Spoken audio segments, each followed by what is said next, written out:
Hey guys, it's Tuesday. I wasn't even sure what day of the week it is. Okay, here I am.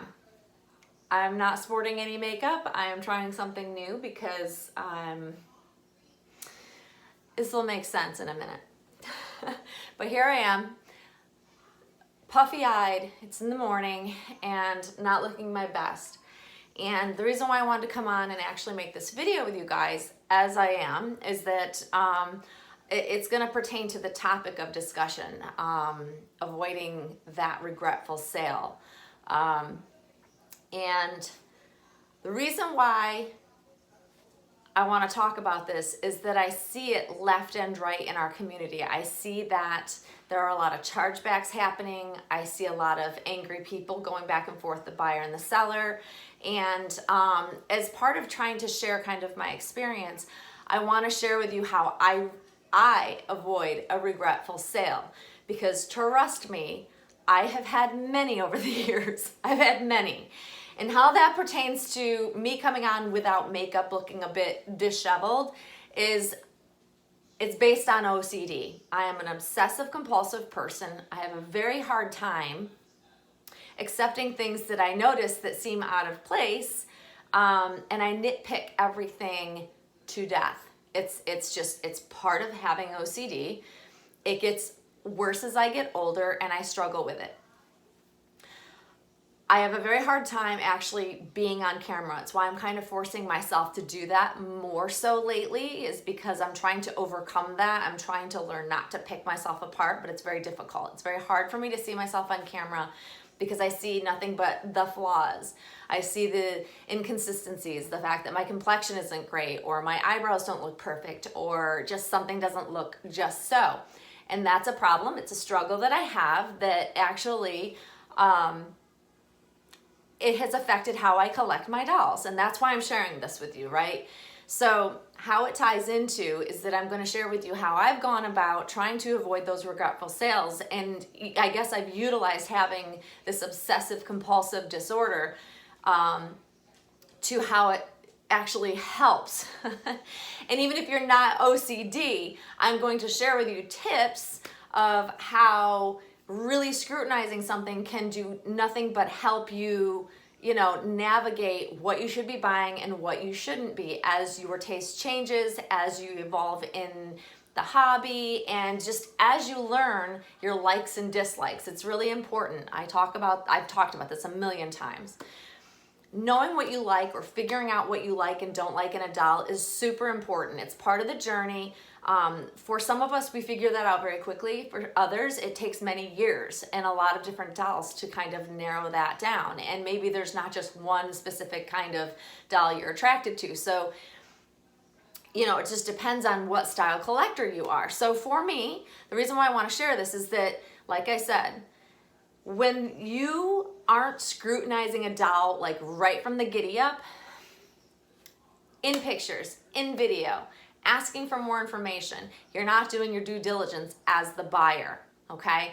A seller's gonna present the best way that they can present the doll. They want it to be shown in great light, they want to maybe not show potential flaws, and it's up to us as the buyer to ask more questions if we see something we're not sure of. So how does this tie into me being OCD? Here's how it ties in. I can pick apart anything. I said it in my previous video that I can even pick apart Monroe. She's my most beloved doll I've ever had. The best doll, I think, by far, of any doll that I've ever had over the years.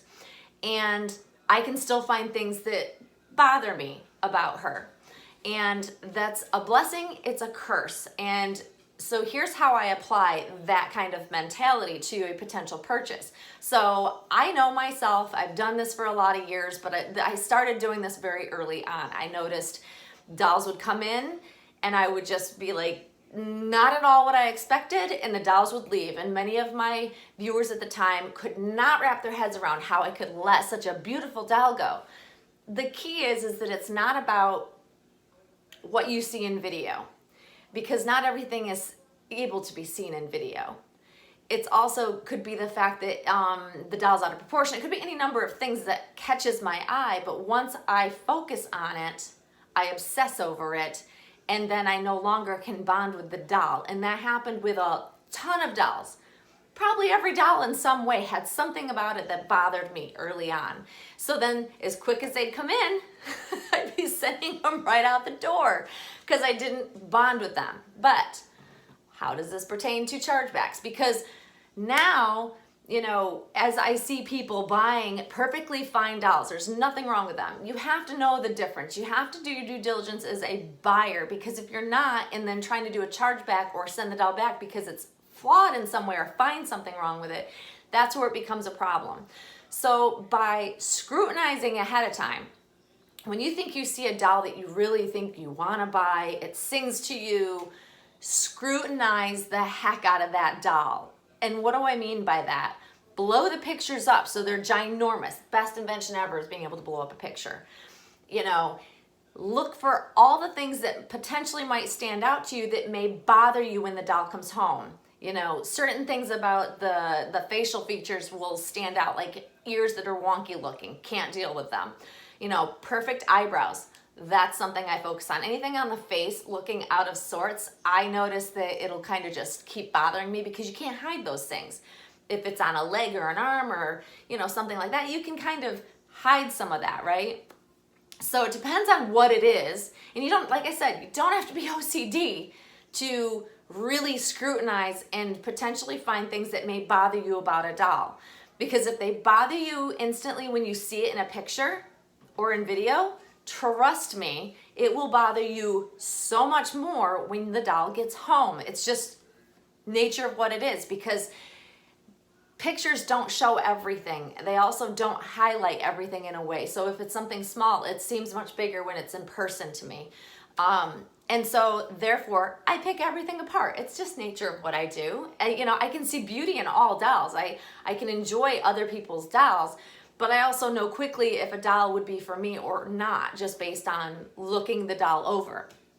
And that's like brand new, straight from the artist, okay? It's just, like I said, it's a blessing and it's a curse. It's come in handy because I've noticed things and I've learned to avoid those things that I know I won't like.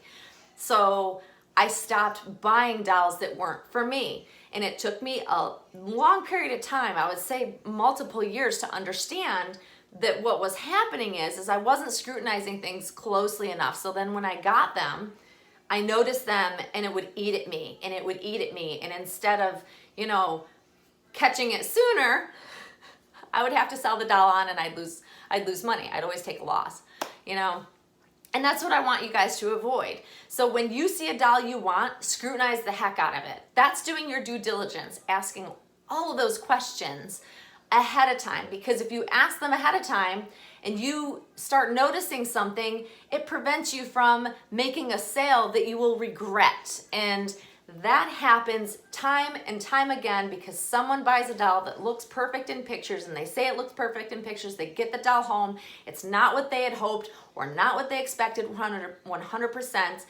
And sadly, that's when this whole chargeback stuff gets thrown in the mix. Oop, bumping my bird cage. So what happens is, instead of just eating it like most of us very seasoned collectors have learned to do, if we get a doll we don't particularly care for, we don't try to find a flaw with it.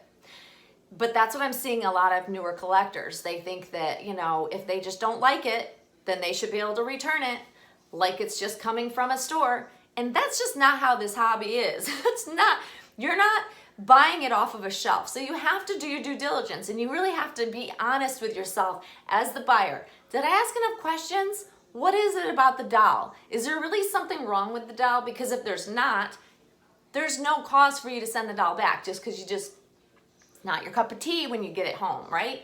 You have to really have that honest conversation with yourself. Doing that then sets you up to make a better purchase in the future. So it's a lesson learned. Every time I purchased a doll that I didn't love, or I found a flaw that bothered me, but it was not a flaw or a, you know, bad doll. It wasn't something that was wrong with the doll. It's something that I didn't like. There is a difference. You know, having a doll that has an issue, or it was not made well, or it has an actual peeling, losing paint, that's a different thing. I'm talking about general. Do you like the doll? No? Okay, sell it on. Do we like to take a hit because we're selling on a brand new doll we just got? No. But it helps you build the list of all of the things you really want in a doll versus the things you now know you don't like. And knowing that is part of the journey. And I try to tell people that it's got to be sometimes a lesson learned. You purchased the doll maybe too quickly, you didn't ask enough questions, but that's on the buyer. That's not the seller's fault that you didn't ask those questions. And it's important to know the difference. You know, if there's something wrong with the doll, and we're not talking about that. I'm talking about regretful sales. So that's why I say it's like, do your due diligence. It's really up to the buyer. It's up to you to do your homework, to ask the questions. If you don't get the answers you want and a seller is not willing to share what you ask for, move on to the next. There's so many dolls out there that can be purchased that you will not deal with a seller that's difficult, because I assure you, if you don't get someone that's amicable at the beginning of a purchase, it's only going to get worse if you get the doll home and there's an issue with it, or you're unhappy with it for some reason, right? So avoiding the landmines that this hobby really is. This hobby is a landmine of potential problems. This is why I share this stuff with you. So the same goes for sellers. You know, being an honest seller and being completely transparent is so important. So if you're going to, now we're looking at it from a seller's perspective, right? If you're going to go sell a doll and you know there's something funky with it or it's got a problem, don't hide it. Be transparent, because it'll only come back at you. If you're looking to sell a doll, scrutinize it just as you would if you were buying a new doll.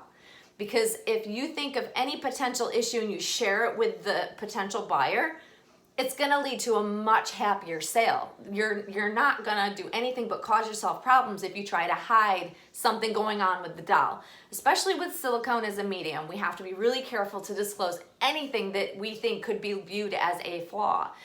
Silicone is imperfect. It's very imperfect, but that's also the nature of the actual medium. But showing all of it, head to toe, providing everything that makes it a transparent purchase, and it just goes to show that you're putting it all out there. And that goes a long way with buyers, especially with high-end dolls. We spend so much money on both vinyl as well as silicone, and we want it to be a happy transaction. If it's not just the buyer that ends up with the feeling awful about it. The seller would too, because 99.9% of us out here, when we go to sell a doll, the goal is a happy transaction. The buyer is extremely thrilled. Everybody's happy. Everybody wins. If you try to hide something and you sell the doll, they're not happy. It literally causes so much uproar. It causes angst. It causes financial problems, because then it goes this back and forth, and then you see what we see in the community is a lot of back and forth strife between buyer and seller, which is unnecessary. So making sure you do your due diligence as a buyer as well as a seller is super important. We want to be transparent. It's so important, especially now with so many scammers out there. You want to make sure you're building your reputation in a good way so that, one, you get better opportunities to buy from really high-end sellers. It all works together. So it goes both ways. You have to do due diligence on a buying side and also as a seller. And it's important to do good things both ways, because everybody is a buyer at some point in time in this hobby, and everybody is a seller at some point in time in the hobby. So I'm always cautious. I always want to make sure that I am very clear with people, and I also want to make sure that I'm doing all the right things to set that up for a really happy transaction. It's important. Like, happy is the way to be. When someone's unhappy, you're going to be unhappy. So, scrutinize. Scrutinize if you're buying, scrutinize if you're selling. If you're scrutinizing and really, really looking something over, trust me, it will prevent such huge headaches in the future. And start a list. Like, if you have to write it down, start a list. Okay, these are the things that I really love about dolls. And then I have this list over here. These are the things that I really just don't care for, and I just didn't keep the doll because I didn't like it. it didn't sing to me. And you will start figuring out exactly what doll is for you, what sings to you, what works for you. Look at proportions of a doll, ask lots of questions before you buy, and don't be buy it now, buy it now, buy it now. Do your due diligence. Ask questions, take time. One of the things I can tell you that before I would buy a doll, one, even if it was a buy it now and I could buy the doll immediately as I was scrolling through, because I used to buy them as a buy it now on eBay. Yes, indeed I did at one point in time. I learned that if I looked at the pictures, blew them up, looked them over, walked away, came back later on, re-scrutinized the pictures, I would start seeing things I didn't notice upon first glance. So taking the time to kind of let your brain have a break and then come back to view the pictures again, so important, because you start to catch things that you wouldn't if you just took a quick first glance. All the pictures look great, I'll buy it. And then you get the doll home. It's like, how did I not see that in a picture? How did I not notice this in a picture? It's because, you know, you see the cuteness first. This is the trick, guys. You see the cuteness first, and then anything that looks a little out of sorts, you don't catch right away. It takes time. It takes multiple viewings of pictures to really see the details and see the potential things that may bother you. So it's really the best advice I can give you is don't do it on a whim. Don't do it when you're in a hurry. You have to take the time. And if the doll isn't there for you and someone else bought it because you waited a little long, then it wasn't meant for you. There's going to be another doll that will come along, and it'll be the right doll for you if you are able to see everything you want to see before you purchase. And that's so important. You know, I trust me, I'm an instant gratification girl. I want things when I see something that I love. I want it instantly, but I learned very early on that was a detriment to me. It really, you know, I had to take my time. You know, there's a fine line between taking your time and being thorough and then just dragging your feet as well. So keep that in mind. Like, you know, sellers aren't going to hold on to a doll for forever. But if you message a seller and say, listen, I'm really, really interested, but I have a few questions. Can you help me out? Can you share some more information? And I will tell you, 9 out of 10 times I've ever needed to do that, the seller more than obliged. And they also didn't sell it out from underneath me, you know, because I was communicating with them that I was very interested. I just needed some clarification on some things. And that is very normal, especially with a large purchase.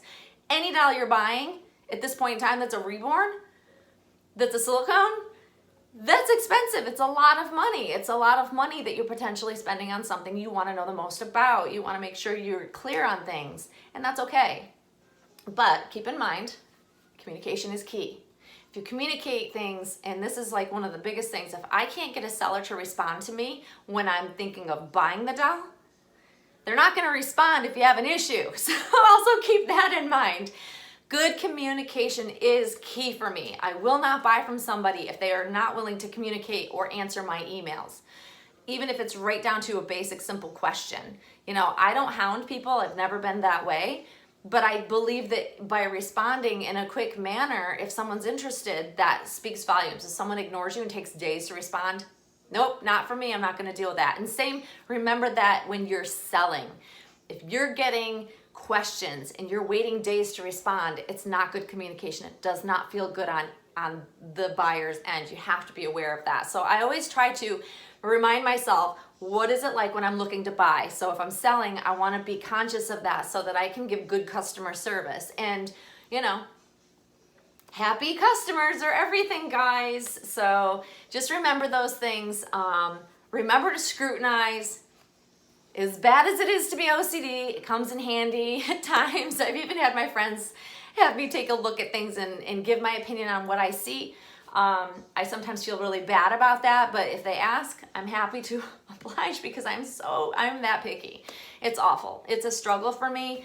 Like I said, just seeing myself in a camera, I have a very hard time. And as I review this, I will be picking myself apart, believe me. But I'm trying to do better. I'm trying to be better about myself and also, you know, put myself out there for you guys because I think it's important to be my authentic self.